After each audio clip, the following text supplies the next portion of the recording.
Hello dear, today I want to show you our remote control duplicator idle to copy Nice and the wireless program into Nice receiver.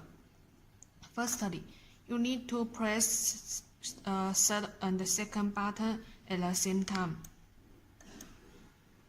until the LED light on again. Then press any button you want to copy. Press the original remote control button until the idle LED flashes quickly.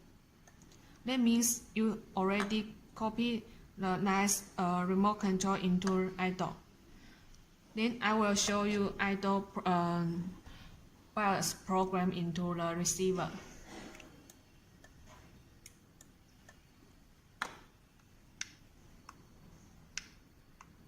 Firstly, press the first and the third button at the same time until the LED light on again. Then press the button you already copied Nice.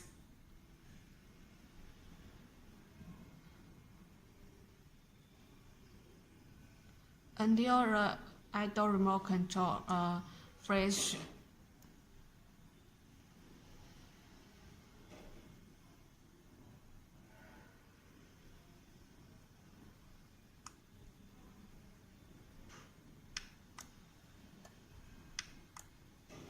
Yeah, it is already successfully to put wireless program into the receiver.